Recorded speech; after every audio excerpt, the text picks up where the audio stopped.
안녕하세요. 인대수학원 조재용 선생입니다. 지난 시간에 이어서 오늘 또 프리 영상으로 돌아왔어요. 오늘 할 거는 페이지 124페이지 빅풋이라고 하는 지문이고요. 지난 시간과 마찬가지로 단어 정리하고 그리고 또 주요 문장들 정리한 이후에 각 문제에 대한 풀이 진행하도록 하겠습니다.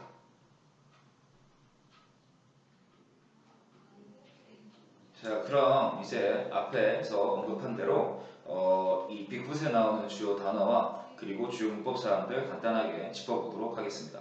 첫 번째 단어는 칠판에 적혀 있는 것처럼 prove라고 하는 단어예요. prove는 수업 시간에 선생님이 항상 중요하다고 이야기했던 단어죠. 정말로 많이 쓰이는 단어이기 때문에 이 단어의 의미, 증명하다라는 의미 꼭 기억해 주시면 좋을 것 같고요. 두 번째 단어는 tribe라고 하는 단어입니다. 이제 두 번째 있는 단어죠. 그래서 트라이브는 부족 혹은 종족을 뜻하는 단어인데 이 단어도 모의고사나 또 점점 학년이 올라가면 올라갈수록 많이 쓰이고 또 보게 될 단어니까 잘 기억을 해주시면 좋을 것 같습니다. 자, 그 다음 단어는 이제 witness라고 하는 단어예요. 그래서 이 단어는 형태 변화 없이 명사와 그리고 동사의 의미를 다 가지고 있는 단어입니다. 정말로 또 많이 쓰이는 단어이기 때문에 이 단어도 꼭 기억을 해주시면 좋을 것 같고요. 그리고 마지막으로 스팟이라고 하는 단어예요. 여러분들 스팟이라고 하면 우리가 흔히 핫스팟이라는 표현으로 많이 쓰기도 합니다. 그래서 장소라는 뜻을 가지고 있는데 우리 책에서는 동사의 의미로 발견하다라는 의미로 쓰였어요. 실제로 스팟은 모의고사에서 동사로 쓰이는 경우도 많이 있고요. 그래서 동사의 의미도 꼭 기억을 해주셔야 합니다. 그 다음에 빅풋이라고 하는 이 지문에서 나오는 문법 사항들 중에 물론 이제 기본적인 것도 많이 나와 있지만 이제 핵심은 이형식 감각동사라고 불려지는 문장, 이게 이형식 감각동사가 들어가 있는 문장이 하나 나오고 있어요. 그래서 이걸 문법적으로 판단할 수 있느냐, 없느냐라는 문법 문제가 하나 들어가 있고요. 그 다음에 마지막으로 명사절 수동태 관련된 문제가 하나 나오고 있습니다. 일반 문장에서의 수동태는 사실 그렇게 힘들진 않지만 명사절 수동태는 명사절 안에 즉 보어나 목적어절로 와 있는 그 절 안에서 주어가 어떻게 이동을 하느냐에 따라서 형태가 좀 바뀌거든요. 그래서 그거에 대한 이야기가 나올 거고요. 이 밑에 있는 이 두 가지 문법 사항들은 문법 문제 풀이를 할 때 조금 더 깊게 설명하도록 하겠습니다. 자, 그럼 지금부터 이제 본격적으로 이 지문에 있는 내용이 어떤 내용인지 간단하게 한번 짚어보도록 할게요.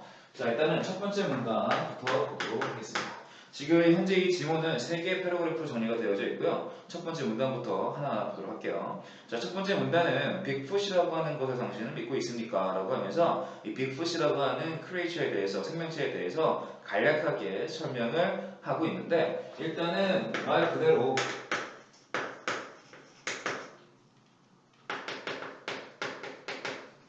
빅풋에 대한 설명이에요. 첫 번째 문단은 그냥 간략하게 이 빅풋이라는 게 있는데 믿고 있습니까? 어디에 살고 있다고 들었고 또 어떤 증거들이 많이 나왔다고 하는데 중요한 건 이 첫 번째 문단의 중요한 건 뭐냐면 아무도 우리가 했던 단어죠. 프로브를 하지 못했다라는 겁니다. 그래서 첫 번째 문단에서는 그거를 본 사람들도 있고 들은 사람도 많지만 어쨌든 간에 이 빅풋에 대한 생명체에 대해서 이것이 존재한다는 것을 증명하지 못했다라는 내용을 이제 이야기하는 거고요. 자, 두 번째 문단은 이제 뭐에 관한 내용이냐면 실질적으로 이런 증거들이 어떻게 나왔고 또 어디서 나왔는지에 대한 설명이에요. 그래서 첫 번째는 이제 어디서 나면 우리 아까 했던 단어죠. 원주민들, 미국 원주민 부족들에 의해서 이 정보가 됐는데 두 번째 문단은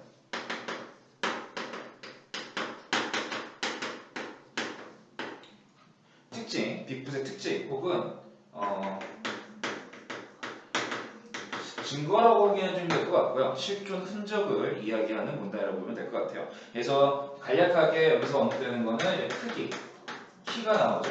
키가 뭐 2.5m다 뭐 이런 얘기도 나오고 그 다음에 살고 있는 위치도 언급이 돼요.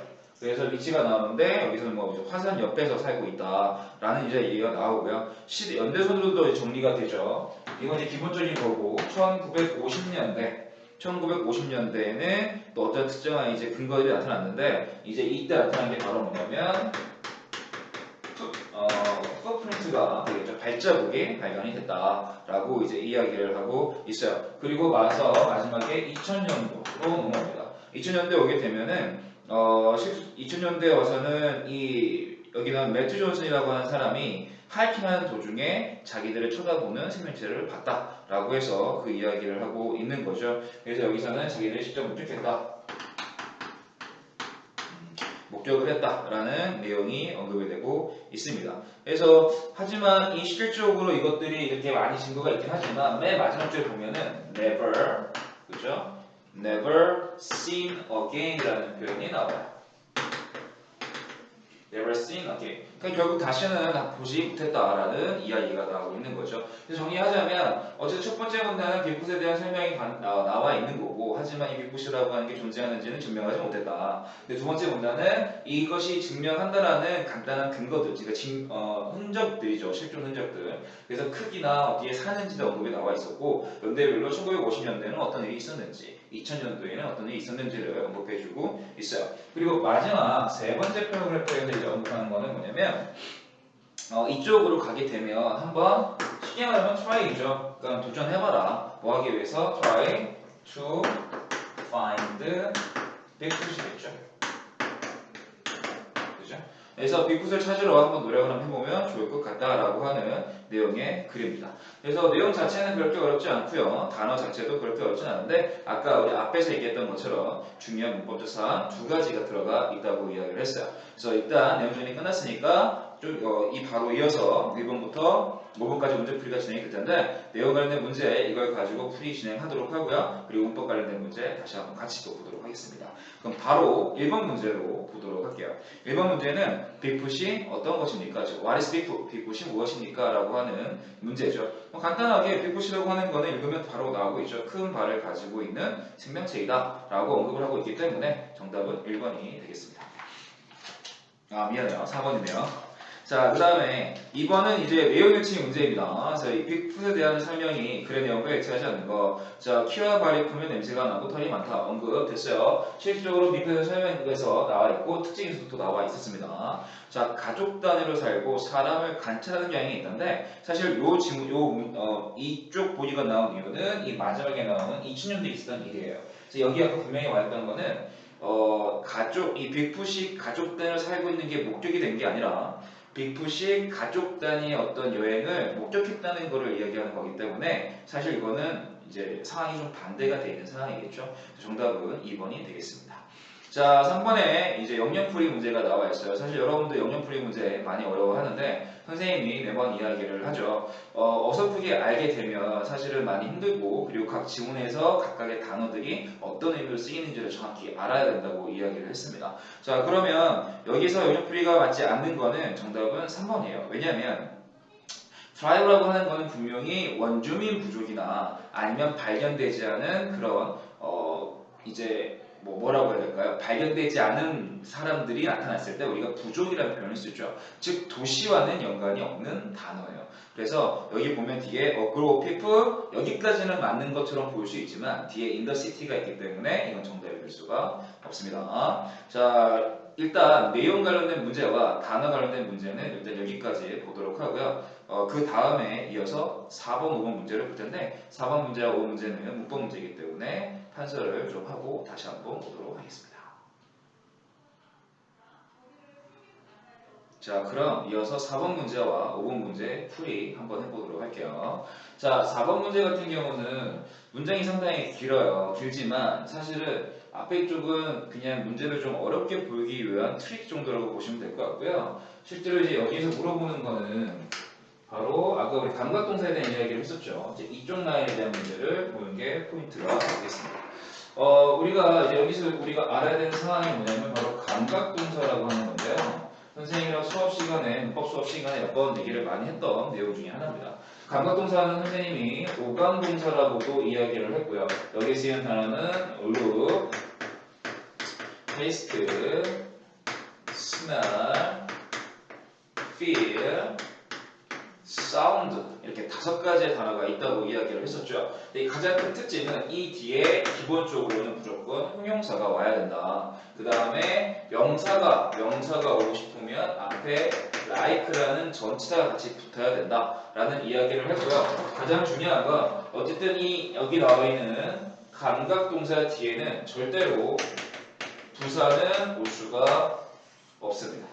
이게 가장 큰 포인트죠. 그래서 여기 보시면 이 smell이라고 하는 건 지금 여기 나와 있는 것처럼 감각동사에 속해 있어요. 근데 이 뒤에 보면 li가 붙어 있는 부사 형태가 와 있죠. 때문에 여기서 이 li를 뺀 형태가 되겠습니다. 그래서 정답은 awfully가 아니라 awfully가 되겠죠. 자, 그 다음 이제 5번 문제는 사실은 뭐 3학년 때 좀 많이 쓰이는 이제 문법 형태라고 보시면 좋은데, 이게 일반 수동태가 아니라 여기 뒤에 있는 명사절을 전체로 가지고 수동태를 만드는 문장입니다. 그래서 조금 어려울 수 있는데 그렇게 어렵지 않으니까 잘 들으면 어렵지 않아요. 잘 듣고 따라해 주시면 될 것 같아요. 자, 일단 이렇게 명사절에 대한 수동태를 건다 그러면 일단은 이 앞에 있는 여기 있는 빅풋을 문장 앞으로 끌고 와요. 문장 앞으로 끌고 와요. 그래서 여기 보면 빅풋이 앞으로 와 있죠. 자, 그러면 선생님이 이 문제는 수동태 문제라고 했습니다. 우리가 수동태라고 하는 거는 어떤 형태가 되고자 항상 비동사 플러스 PP 형태가 오죠. 여기가 메인 동사이기 때문에 이 say를 비동사 플러스 PP 형태로 바꿔줄 거예요. 그렇게 되면 어떤 형태가 나오냐면 현정이니까 is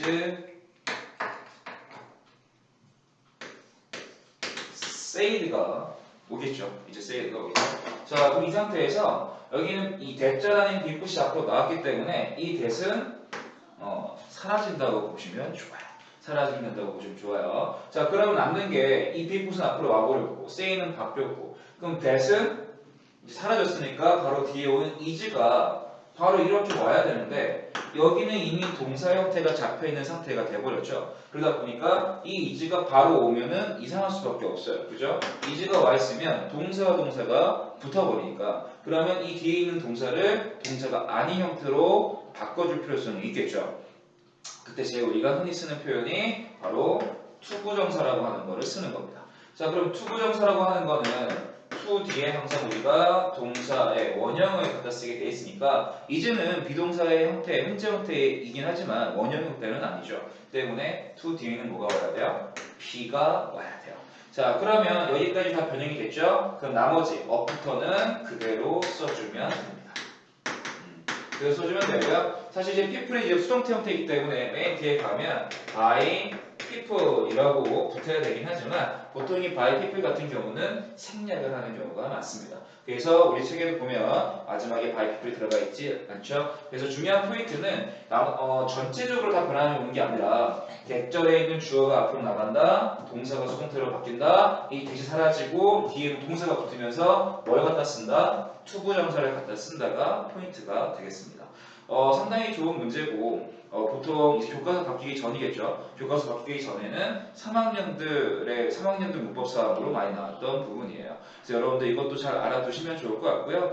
보신 것처럼 어떻게 바뀌는지 형태를 잘 알고 있으면 그렇게 어렵지 않은 문제이기 때문에 다음에 이런 비슷한 문제가 나왔을 때 충분히 풀 수 있을 거라고 생각이 듭니다. 이렇게 해서 오늘 이제 빅풋에 관한 빅풋 지문에 관한 내용 정리와 단어 정리 그리고 이제 문제풀이를 마무리를 했어요.